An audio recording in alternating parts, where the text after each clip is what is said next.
All right, everybody. Today we are going to take a look at intercept form, and from that form still find all of the stuff that you need to make an accurate graph of a parabola. So intercept form is given to you there. It's y equals a times x minus p times x minus q. Again, the a part is exactly the same, and the reason is that a is the same across all three formats.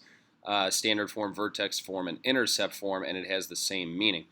So it's called intercept form, and I'm kind of giving you a hint here, but we want to figure out what are the x-intercepts with an equation in this form. Think about how you find x-intercepts. If you think you can do this on your own, or if you know the answer already, feel free to pause and then come back and confirm that you're right. But the way you find an x-intercept is always by setting y equal to 0 and then find x. Well, if we set y equal to 0, here's what we get.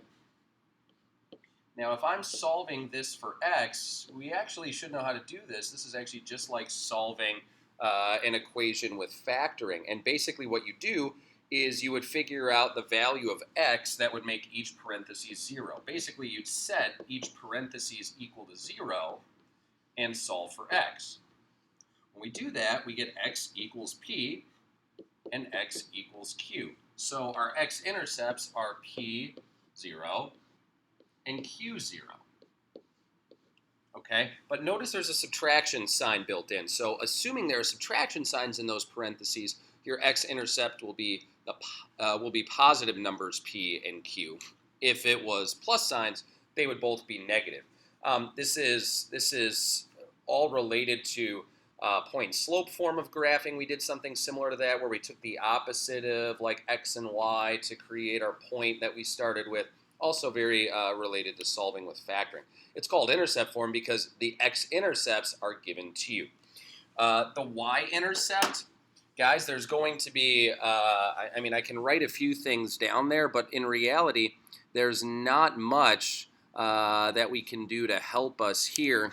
All we would have to do to find the y-intercept is plug 0 in for both the x's, and then basically just multiply all of this stuff together, and you're going to get y equals some number. And it's basically just going to be that a times negative times whatever's left in both of those parentheses, I guess. So that's actually not super hard to find either, because you just need to do the multiplication. The vertex and axis of symmetry, this is where it gets tough, because right now, vertex form gave us the vertex, gave us the x and y value of the vertex. Standard form, we use negative b over 2a, and I guess that would be one option for figuring out the vertex is multiply it all out, then use negative b over 2a. Boy, that's not particularly useful. However, think about it this way.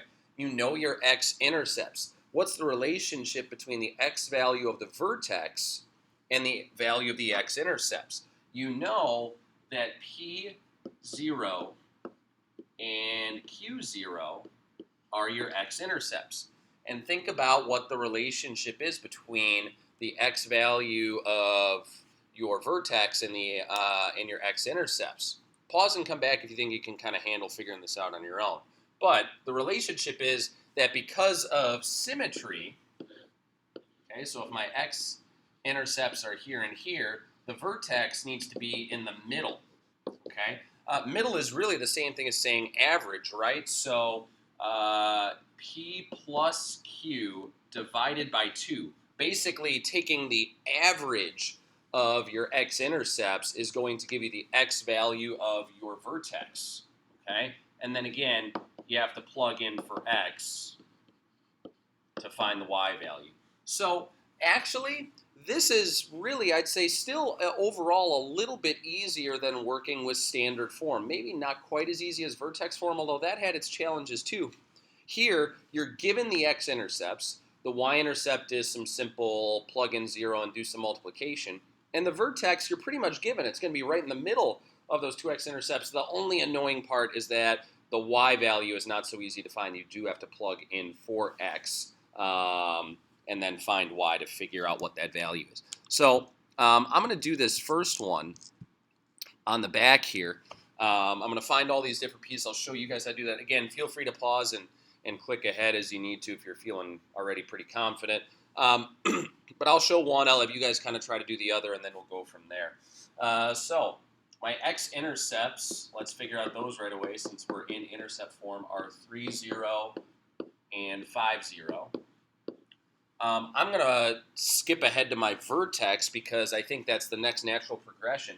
The vertex is going to have an x value of 4 because 4 is right in the middle of 3 and 5. Again, if you want to see the math, it's 3 plus 5 over 2, which is 8 over 2, which is 4.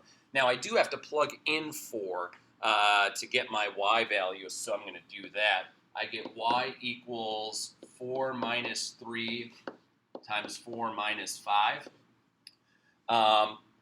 Easier to do the parentheses first. I get 1 times negative 1, so my y value in this case is negative 1.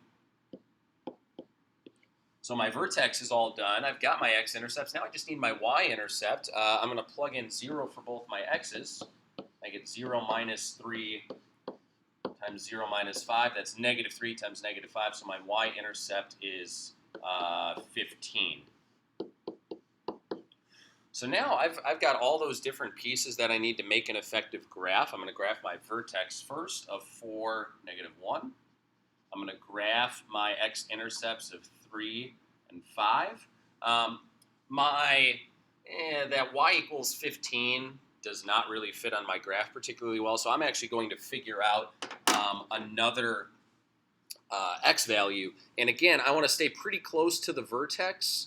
I've already got 3 and 5 figured out, so I think I'm going to plug in the number 6 and see what happens there. I'm going to set x equal to 6 because that seems like it's going to give me something kind of along that line. It's right next to the 2x values that I already have. So when I plug in 6, I get y equals 6 minus 3 times 6 minus 5. That's 3 times 1. So I get a y value of 3. So the point 6, 3 is on my graph. And I can use the axis of symmetry to make another point on the other side. And now I've got a pretty good handle on what my graph looks like. Okay? So that's how I'd go about graphing in vertex form, in intercept form. I don't think it's any more difficult to work with than vertex form, really. I think intercept form works just as well. And I think the benefit here is I actually wrote out a lot of math. A lot of that you probably could have done in your head.